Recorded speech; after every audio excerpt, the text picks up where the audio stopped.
Hello dear students.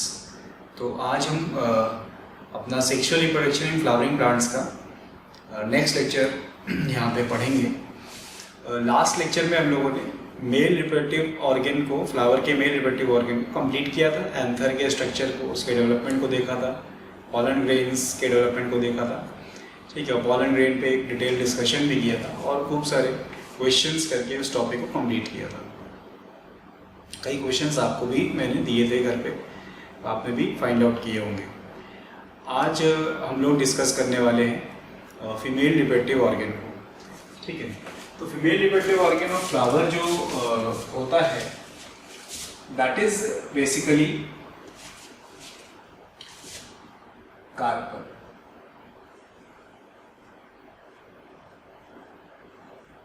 ठीक है, या पिस्टिल।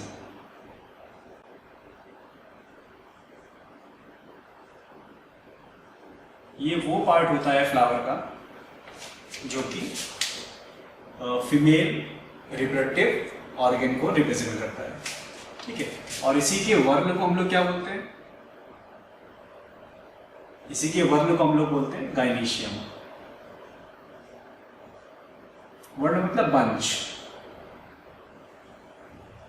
ठीक है, इसी के वर्ण को हम लोग टर्म करते हैं गाइनीशियम।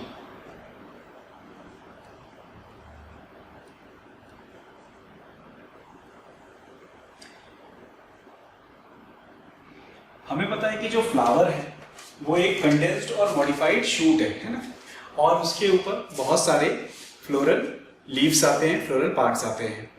ठीक है, लीफ के लिए हम लोग जो टर्म यूज करते हैं बॉटनी में, ठीक है, टेक्निकली वो टर्म क्या होता है? फिल, है ना। जो टर्म हम लोग लीफ के लिए यूज करते हैं वो टर्म क्या होता है? फिल, जैसे फाइलोटैक्सी, ये सारी चीजें। ठीक है, तो इसी तरह से हमने लास्ट जब डिस्कस कर रहे थे मेल के लिए, तो मेल की जो रिप्रोडक्टिव लीफ है जो मेल को रिप्रेजेंट करती है, वो रिप्रोडक्टिव लीफ फ्लावर के ऊपर जो आती है, ठीक है, उसे हम लोग स्टेमन के नाम से जानते हैं। ठीक है, और स्टेमन को हम लोग टर्म कर देते हैं माइक्रोस्पोरोफिल, क्योंकि वो माइक्रोस्पोर यानी मेल गैमेटोफाइट बनाने वाला है। ठीक है, इसी तरह से हम लोग फीमेल का जो स्पोर है उसे मेगास्पोर टर्म करते हैं। तो जो फीमेल का स्पोर जिसके अंदर बनने वाला है वो कार्पल या पिस्टिल है। ठीक है, इसलिए कार्पल और पिस्टिल को हम लोग क्या बोल सकते हैं? मेगास्पोरोफिल टर्म करते हैं। ठीक, टर्म्स याद करते रहिए, लास्ट में लिस्ट बना के दे दूंगा, बट स्टिल आपको शुरू से ही ये टर्म्स याद रखने हैं। तो इसे हम लोग मेगास्पोरोफिल टर्म करते हैं।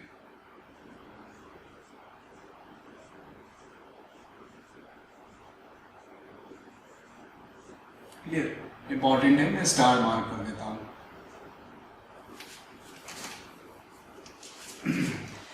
ठीक, अब तो carpel is a single unit, एक फ्लोरल लीफ है, कार्पल या पिस्टिल, उसके वर्ण को हम लोग गाइनीशियम बोलते हैं। ठीक है, अब इस गाइनीशियम में ध्यान से देखते रहिएगा, इस गाइनीशियम में it may have, the gynoecium of the flower may have only one carpel। ठीक है, इसके अंदर सिर्फ एक ही कार्पल भी हो सकता है, तो मैं लिख देता हूं it may have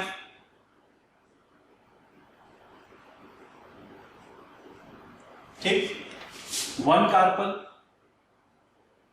कई कई फ्लावर ऐसे होंगे जिसके गाइनीशियम में सिर्फ एक ही कार्पल होगा।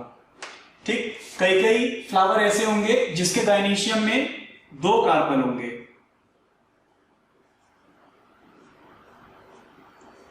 कई कई गाइनीशियम ऐसे होंगे जिसके कई कई फ्लावर ऐसे होंगे जिसके गाइनीशियम में 3 कार्पल्स होंगे।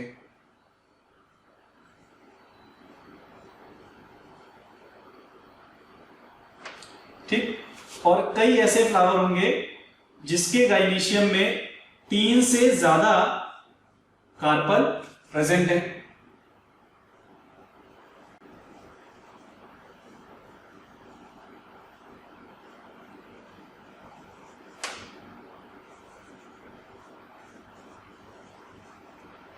ठीक, तो ऐसा फ्लावर जिसके गाइनीशियम में सिर्फ एक ही कार्पल प्रेजेंट है, उसके लिए हम लोग टर्म यूज करते हैं मोनोकार्पलरी।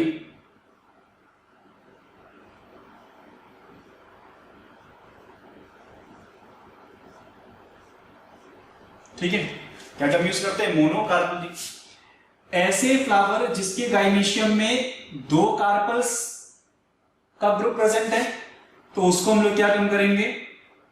बाइकार्पलरी।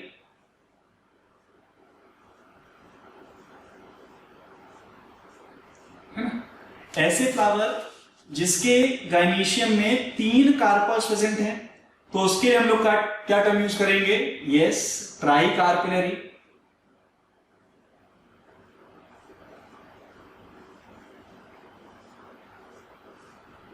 ठीक, ऐसे फ्लावर्स जिनके गाइनीशियम में तीन से भी ज्यादा कार्पल्स प्रेजेंट हैं, तो अगर तीन से भी ज्यादा कार्पल प्रेजेंट हैं तो हम लोग इनको टर्म कर देंगे एज मल्टी कार्पलरी। भाई इसमें तो तीन से भी ज्यादा कार्पल्स प्रेजेंट हैं, तो इसके लिए टर्म यूज कर दिया मल्टी कार्पलरी। क्लियर? तो ये कुछ टर्म्स एसोसिएटेड है गाइनीशियम के साथ। ठीक, अब तो ये एक बेसिस हो गया गाइनीशियम को स्टडी करने का कि भाई गाइनीशियम कैसा है फ्लावर के अंदर। इट इज मोनोकार्पलरी तो एक कार्पल है, बाइकार्पलरी तो दो कार्पल है, ट्राइकार्पलरी तीन कार्पल है, और उससे ज्यादा है तो उसको मल्टीकार्पलरी बोला जाएगा। ठीक, अब एक और अपने पास तरीका है कि जो कार्पल्स प्रेजेंट है गाइनीशियम में, ठीक है, वो कार्पल्स आपस में फ्यूज है या फ्री है? देखो, तो कार्पल्स प्रेजेंट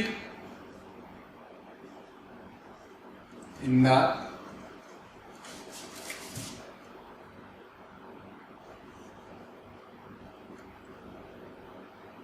गाइनीशियम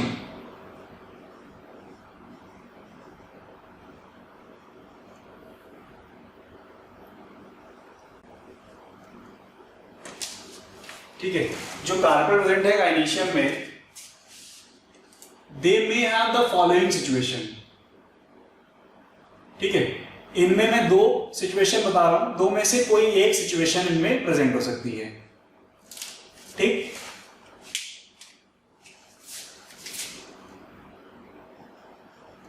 तो they may show one of the two situations. तो मैं यहां पे दो सिचुएशन डिस्कस कर रहा हूं। ठीक है, तो जो कार्पल प्रेजेंट है गाइनीशियम में, वो इन दोनों में से कोई एक सिचुएशन को सेटिस्फाई करते हैं यूजुअली। तो एक सिचुएशन हो सकती है जिसके लिए हम लोग टर्म करते हैं एपोकार्पस।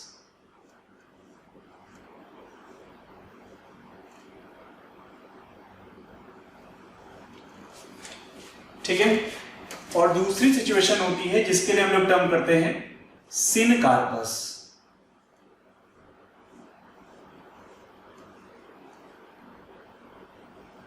एपोकार्पस, सिनकार्पस, ऐसी दो सिचुएशंस हो सकती हैं।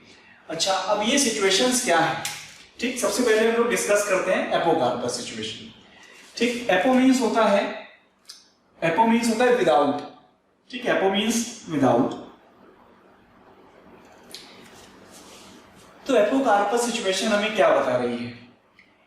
अगर मान लो एक गाइनीशियम में 2, 3, 4, 5, 6 कितने भी कार्पल्स हैं, ठीक है, अगर वो कार्पल्स आपस में एक दूसरे से फ्यूज नहीं करें, ठीक है, अगर वो कार्पल्स आपस में एक दूसरे से फ्यूज नहीं करें, एक दूसरे के साथ चिपके नहीं हो, ठीक है, एक दूसरे से जुड़े नहीं हो इंटरनली भी, ठीक है, एक्सटर्नली देखने में जुड़े हैं तो नहीं, इंटरनली अगर वो एक दूसरे के साथ फ्यूज नहीं हो गए हैं, तो जो कंडीशन होती है वो कहलाती है एपोकार्पस। ठीक है, तो हम यहां बोल सकते हैं कि कार्पल्स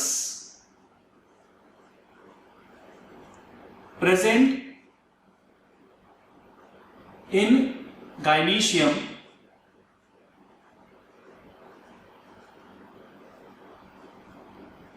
रिमेन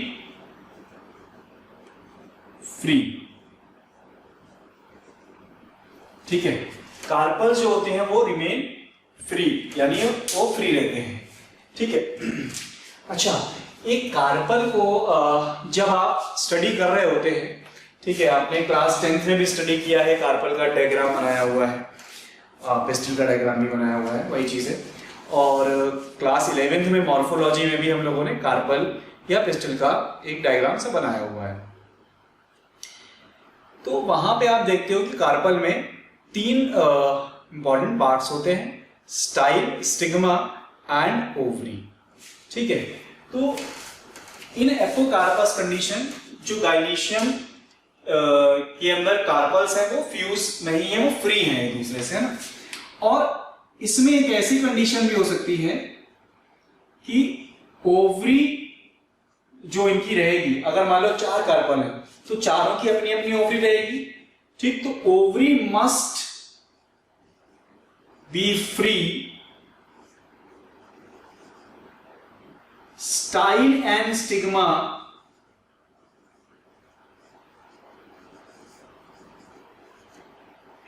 में फ्यूज। तो अगर ऐसा भी देखा जाए कि ओवरी फ्री है लेकिन स्टाइल स्टिग्मा फ्यूज है, तो अभी वो जो कंडीशन है वो एपोकार्पस कंडीशन ही कहलाती है। ठीक, इस तरीके का जो कार्पल होता है ना, इस तरीके का जो कार्पल होगा उसमें ओवरी फ्री रहनी चाहिए और स्टाइल और सिग्मा फ्यूज हो सकते हैं।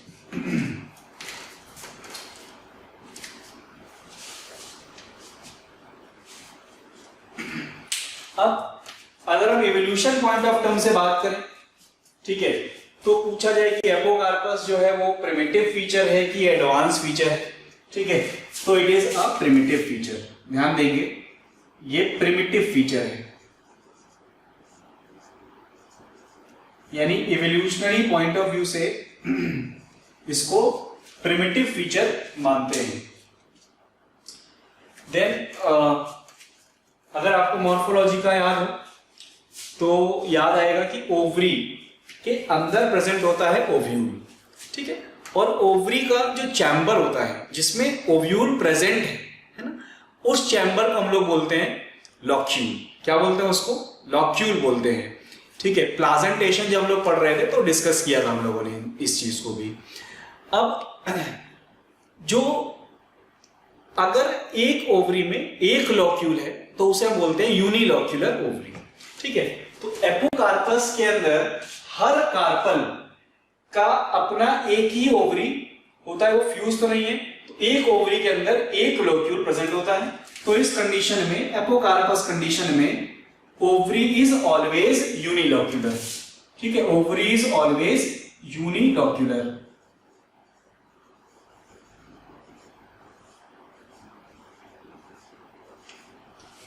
ठीक है, ovary is always unilocular. Clear? Then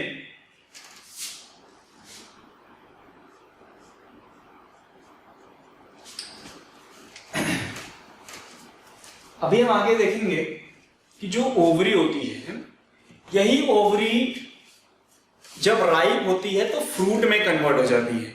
ठीक है, fruit is what? Fruit is ripened ovary. ठीक है, ओवरी जो फर्टिलाइजेशन के बाद कन्वर्ट हो जाती है किस पे? फ्रूट में कन्वर्ट होती है। तो ओवरी ही कन्वर्ट होती है किसमें? फ्रूट में।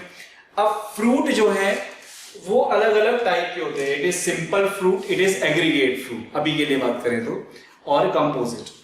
तो यहां पे इन केस ऑफ एपोकार्पस कंडीशन जो ओवरी से फ्रूट बनेगा वो किस टाइप का फ्रूट बनेगा? सिंपल बनेगा या एग्रीगेट बनेगा?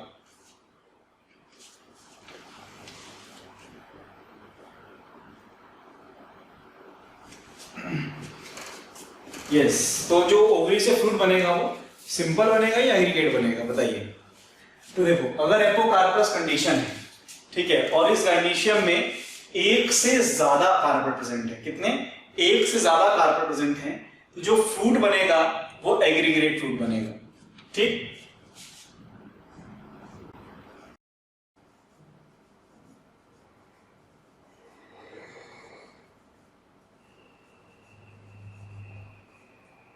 तो एग्रीगेट फ्रूट बन सकता है इससे। कब बनेगा? जब कार्पल में जब गाइनीशियम में एक से ज्यादा कार्पल प्रेजेंट है और एपोकार्पस कंडीशन में है। अगर एक ही कार्पल प्रेजेंट है गाइनीशियम में, है ना, गाइनीशियम में एक ही कार्पल प्रेजेंट है, तो ऑब्वियस सी बात है वो किसी और के साथ फ्यूज कर ही नहीं पाएगा। क्यों? क्योंकि एक ही कार्पल है, दूसरा कार्पल है ही नहीं, तो फ्यूज कैसे करेगा? उस कंडीशन में एनी हाउ जो सिचुएशन है वो एपोकार्पस ही आ जाएगी। ठीक, और जो फ्रूट डेवलप होगा उस ओवरी से, that is called as simple fruit.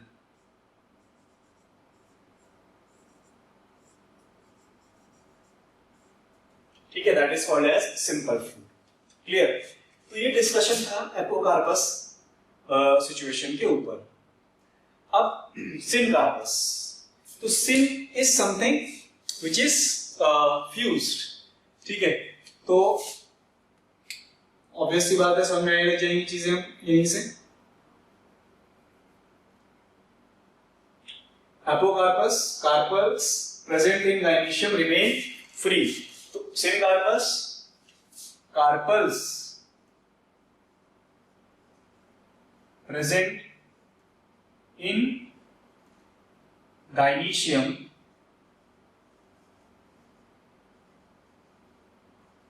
become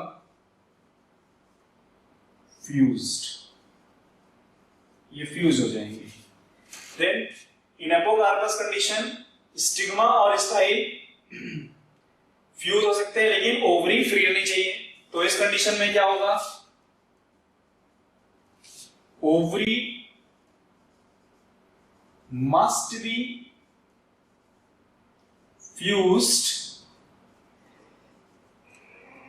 and style and stigma may remain free।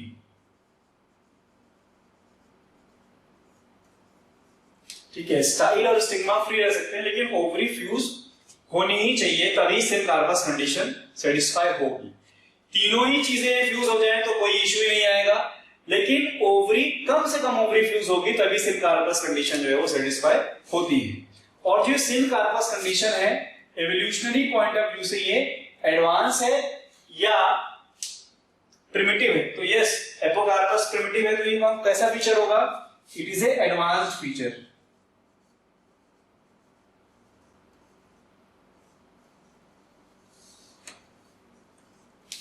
It is A advance feature. अब इस केस में सिनकार्पस कंडीशन में जो ओवरी है वो यूनिलोक्यूलर होगी या मल्टीलोक्यूलर होगी? बताइए। तो इसमें जो ओवरी है वो यूनिलोक्यूलर भी हो सकती है। ठीक, अगर बीच में क्या नहीं बने, ओवरीज फ्यूज हो गई सारी, और बीच में अगर सेप्टा नहीं बना तो यूनिलोक्यूलर कंडीशन हो जाएगी। और अगर सभी ओवरी फ्यूज हुई और उन सभी ओवरी ने अपना अपना सेपरेशन भी वहां पे शो किया है सेप्टा के फॉर्म में, तो मल्टीलोक्यूलर ओवरी हो जाएगी। तो यहां पे जो ओवरी है वो यूनिलोक्यूलर से मल्टीलोक्यूलर तक हो सकती है।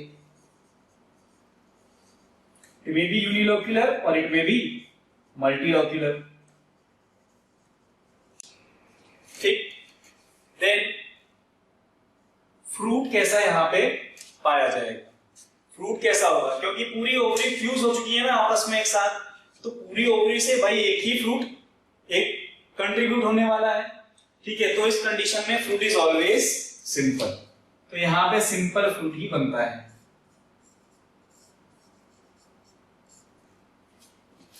तो ये डिस्कशन था अपना एपोकार्पस और सिनकार्पस ओवरी के ऊपर। अब इसके एग्जाम्पल दिए हुए हैं एनसीईआरटी में। तो इसके एग्जाम्पल कैसे याद करें, है ना? तो सिनकार्पस, ठीक है, सिनकार्पस के एग्जाम्पल्स कैसे याद करने अपने को? तो उसके लिए अपन क्या करेंगे, एक स्टेटमेंट लिखते हैं। स्टेटमेंट है से हाय पापा। ठीक है, से हाय पापा. से इज फॉर सिनकार्पस.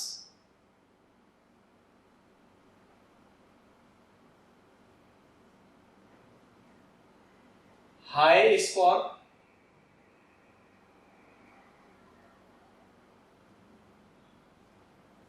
हिबिस्कस.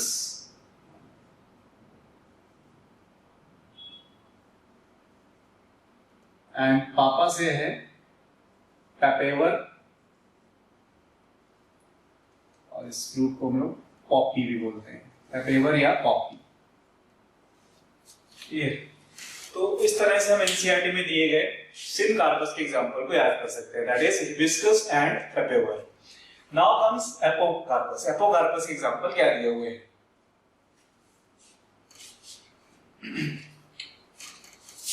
तो एपोकार्पस के लिए भी हम तरीका निकालते हैं. एपोकार्पस के लिए हम याद करें एक नाम और उसको इस तरह से लिखें, मीरा. ठीक है, मीरा, MIRA. तो मीरा का जो MI है ये बोलता है अपना पहला एग्जांपल, दैट इज माइकेलिया. ठीक है, माइकेलिया बोलो या मिशेलिया बोलो, बात बराबर है. ठीक है, RA से इसका जो एग्जांपल हमें याद करना है, दैट इज रैननकुलिस. रैननकुलिस. क्लियर? तो इस तरह से आपने एपोकार्पस और सिनकार्पस का एक बहुत इंपॉर्टेंट जो हिस्सा है एनसीईआरटी का, ठीक है, ये मॉर्फोलॉजी में भी ये कवर हो जाता है, तो वो हमने डिस्कस किया और उसके जो भी एग्जांपल्स हैं वो याद करने के तरीके समझे. यहाँ पे जो ये निमोनिक्स होते हैं ये शॉर्ट टर्म के लिए होते हैं कि आप जल्दी से चीजों को ग्रैस्प करें, याद कर लें और उसके बाद वही चीजें याद रखें, और ये जो शॉर्टकट्स बनाए थे वो आप भूल जाएं. ठीक है, तो हमने अपना रिवाइजेशन तैयार किया इस तरह से.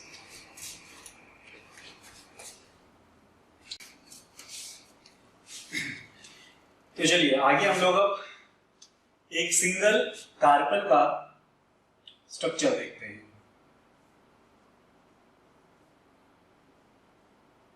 ठीक है, और जल्दी से करें क्योंकि ऑलरेडी हम कर चुके हैं इसको काफी बार. कार्पल के 3 हिस्से होते हैं. ठीक है, 3 पार्ट्स होते हैं, स्टिग्मा,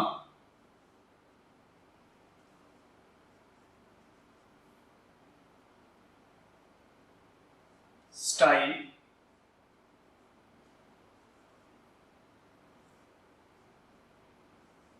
एंड ओवरी. ठीक है, stigma, style and ovary. Draw करते हैं इसको. तो जो स्टिग्मा होता है वो एक प्लेटफॉर्म के जैसे होता है.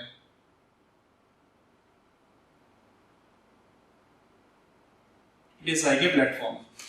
ये अपना स्टिग्मा है.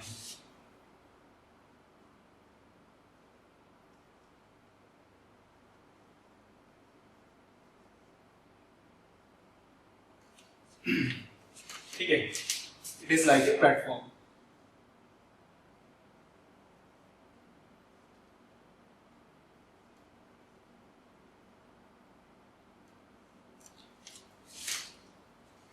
अब ये प्लेटफॉर्म क्यों बना हुआ है? तो ये प्लेटफॉर्म बना हुआ है कि जब कोई पॉलन ग्रेन आए उड़ता हुआ, ठीक है, या कैसे भी पॉलन ग्रेन आए तो उसको कहीं तो बैठने की जगह मिलनी चाहिए. तो प्लेटफॉर्म या स्टिग्मा क्या करता है, इसका मेन पर्पस होता है to receive the pollen grain. Pollen grain को एक रिसीव करने के लिए, उसको एक जगह पे प्लेस हो जाने के लिए, बैठ जाने के लिए सरफेस प्रोवाइड करता है. ठीक है, तो स्टिग्मा का एक तो फंक्शन अपने को समझ में आ रहा है क्या, इट रिसीव्स पॉलन ग्रेन.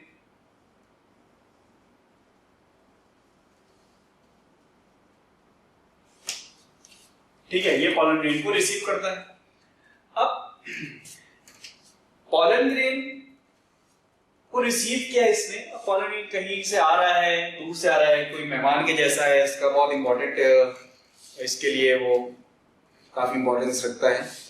तो बोलेगा कि भाई पॉलन ग्रेन आया है, चलो पॉलन ग्रेन को कुछ खिलाते पिलाते हैं, ठीक है। तो ये पॉलन ग्रेन के लिए सेक्रीट करता है एक शुगरी एक्सुडेट। एक्सुडेट का मतलब होता है सेक्रीशन, एक शरबत ये सेक्रीट करता है, ठीक। तो it also secretes sugary exudate. Exudate का मतलब सेक्रीशन, ठीक है, फॉर पॉलन ग्रेन्स, ठीक है। पॉलन ग्रेन के लिए एक शुगरी एक्सुडेट सेक्रीट करता है, क्लियर। तो इतना अभी जान लेते हैं इसके बारे में। अब स्टिग्मा से आगे आते हैं तो हमें यहां पे एक एलोंगेटेड नेक लाइक पोर्शन दिखता है,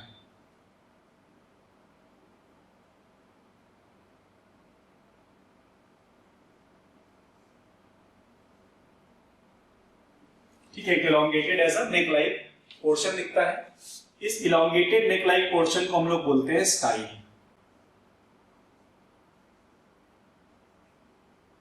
ठीक है। इस इलोंगेटेड नेक लाइक पोर्शन को हम लोग बोलते हैं स्टाइल।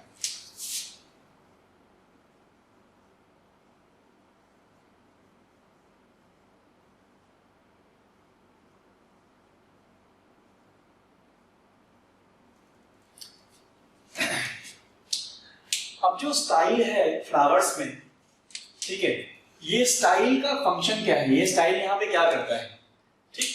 तो स्टाइल का क्या होता है, जब पॉलन ग्रेन स्टिग्मा पे आया है ना, तो उसके आगे अब पॉलन ग्रेन नहीं जाता है, तो पॉलन ग्रेन क्या करता है, ट्यूब बनाता है ना, और उसी ट्यूब के थ्रू मेल गैमीट्स को वो नीचे तक पहुंचाता है। तो जो स्टाइल है वो एक तरीके से एक वाया है, एक रूट है, ठीक है, जिससे होते हुए पॉलन ट्यूब गुजरती है, ठीक। तो it is a route from where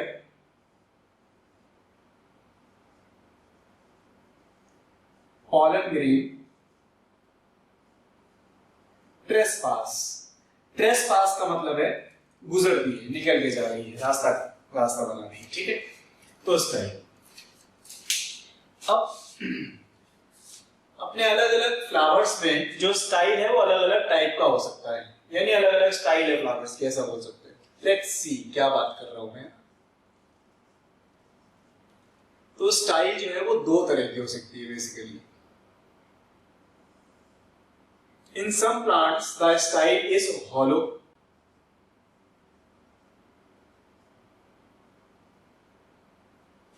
ठीक है, हॉलो स्टाइल है कुछ प्लांट्स में। तो हॉलो स्टाइल क्या होगा, हॉलो स्टाइल में स्टाइल के अंदर एक पैसेज रहेगा, एक खाली जगह रहेगी जिसके थ्रू पॉलन ट्यूब मूव कर सकती है। तो इन सच style there is a passage through which the pollen grain can move, through which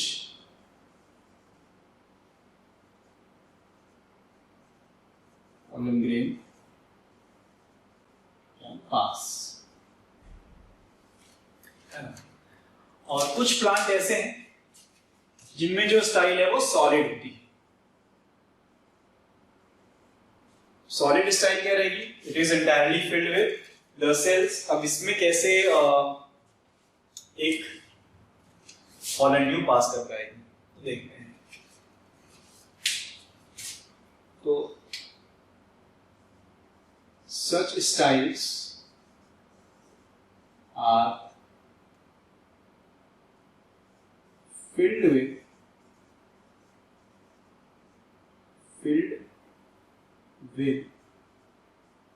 cells। इसके कोई रास्ता नहीं है जहां से पॉलन जाएगा, समझाऊंगा लेकिन भी है ना।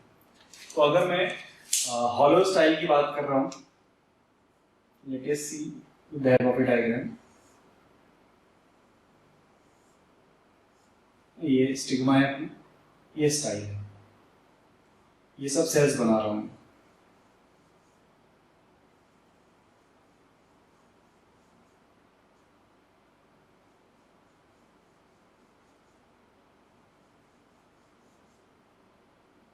तो पूरे में सेल्स प्रेजेंट है।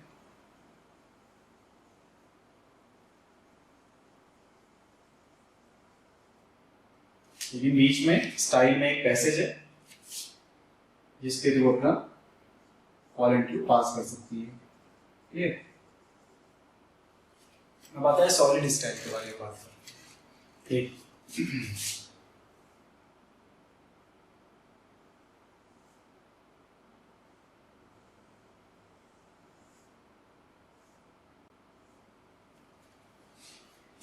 ये मैंने स्टिग्मा और स्टाइल बनाया। हम लोग डिस्कशन बेसिकली स्टिग्मा पे कर, स्टाइल पे कर रहे हैं। सेल्स बना लेते हैं, इसमें कोई भी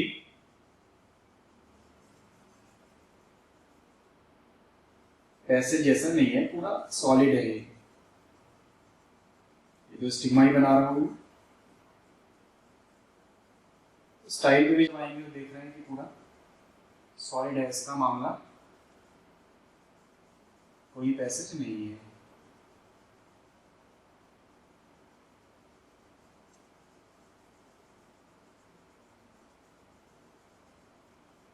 बताओ यार कैसे जाएगा इसके अंदर से पॉलन ट्यूब? क्वेश्चन बढ़ाओ, सीरियस क्वेश्चन अराइज हो गया। तो क्या होता है, इसमें बीचों बीच में कुछ ऐसे सेल्स होते हैं, there is a strip of a cell, strip होगी सेल की, that strip of the cell is covered with या cells present in that strip is covered with pectin. तो इसमें एक स्ट्रिप होगी सेल्स की, ये मैं स्ट्रिप बना देता हूँ, ये है। और इसमें जितने भी सेल आते हैं ये सभी कवर्ड है किससे? पेक्टिन से। ठीक है, वो सभी कवर्ड है किससे? पेक्टिन से। तो ये अपने एक पैसेज क्या नहीं कहूंगा, एक स्ट्रिप बन गई है ये, और इस स्ट्रिप में आने वाले सभी सेल्स कवर्ड किससे हैं? पेक्टिन से कवर्ड है।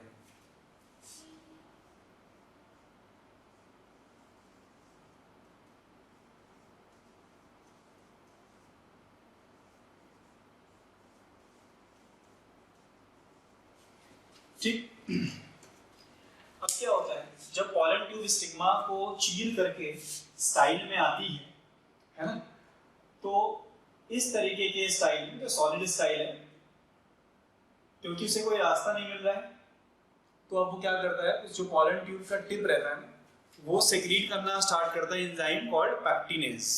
ठीक है, और जैसे वो पैक्टिनेज एंजाइम को सेक्रीट करेगा तो ये जो सेल्स हैं which are covered with pectin, ये डिसइंटीग्रेट होते चले जाएंगे और उसके लिए एक रास्ता बनता चला जाएगा। ठीक है, तो क्योंकि यही स्ट्रिप वो है जिसके थ्रू पॉलन ट्यूब पास कर पाती है। कैसे पास करती है? पेक्टिनेज एंजाइम को डाल डाल के इसको भी फाड़ते हुए वो नीचे तक चली जाती है। ठीक, तो इसीलिए हम लोग इस स्ट्रिप को बोलते हैं कंडक्टिंग टिश्यू या कंडक्टिंग कनाल। टिश्यू नहीं बोलते हैं, कंडक्टिंग कनाल बोलते हैं। तो ये क्योंकि एक कनाल जैसा बन जाएगा जिसके थ्रू पॉलन ट्यूब जा रही होगी, इसीलिए हम इसको नाम देते हैं एज कंडक्टिंग कनाल। तो अगर आप देखेंगे कि जो सॉलिड स्टाइल है वहां पे कंडक्टिंग कनाल होती है, ठीक है, और जो हॉलो स्टाइल है वो उसमें एक पैसेज होता है। हॉलो स्टाइल में तो कोई टेंशन ही नहीं है। तो बताओ कौन सा ज्यादा एडवांस फीचर लग रहा है? हॉलो स्टाइल ना? यस। तो जो हॉलो स्टाइल है बेसिकली ये मोनोकॉर्ड्स में देखी जाती है, और जो सॉलिड स्टाइल है बेसिकली ये डाइकॉट्स में देखी जाती है। क्लियर? तो ये अपना स्टाइल के ऊपर डिस्कशन हुआ। अब आते हैं next part of the carbon, that is swollen part.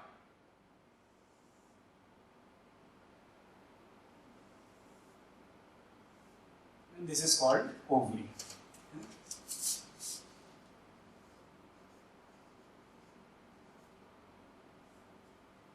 This is ovary. अब ओवरी के अंदर हम देखें तो हमें एक यहाँ पे टफ्ट ऑफ टिश्यू मिलेगा which is called प्लासेंटा, और इसी प्लासेंटा से अटैच होता है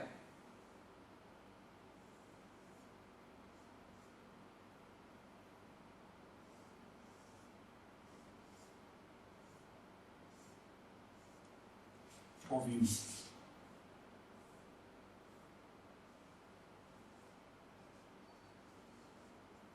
ठीक है, इसी प्लासेंटा से अटैच होता है ओव्यूल।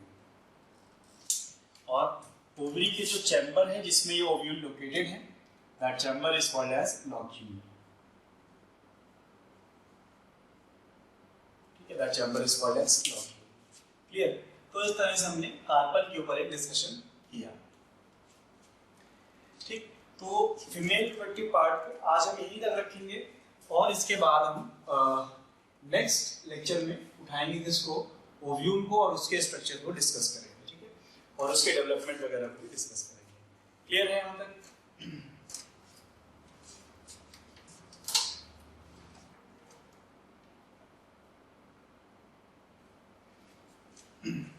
अच्छा, तो लास्ट लेक्चर में हम लोगों ने एक क्वेश्चन मैंने तुमको दिया था बेसिकली कि जो वोल्फिया और आर्सिथोबियम है उसके आंसर पे क्या एक्सेप्शन है वो ढूंढ के बताओ। ठीक है, तो बहुत लोगों ने ट्राई किया, कई लोगों ने सही आंसर दिया और कई लोगों को आंसर मिला ही नहीं। ठीक है, तो जिनका भी जो भी आंसर है आप एक बार उसको चेक कर सकते हैं। वोल्फिया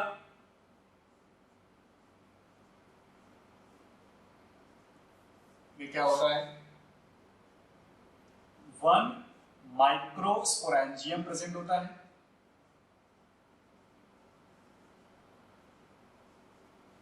पर एंथर लोब, यानी यूजुअली क्या होता है, एक एंथर लोब में 2 माइक्रोस्पोरेंजियम प्रेजेंट होते हैं या पॉलन सैक बोलते हैं जिसको।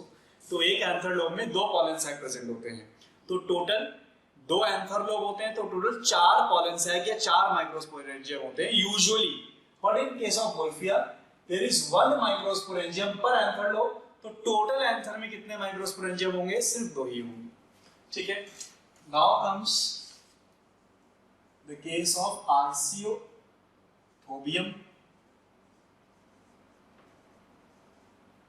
तो in case of arceuthobium what is the exception?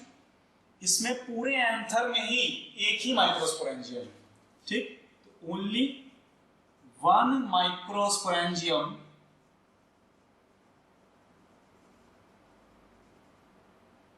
पर एंथर, एक एंथर में एक ही माइक्रोस्पोरेंजियम है।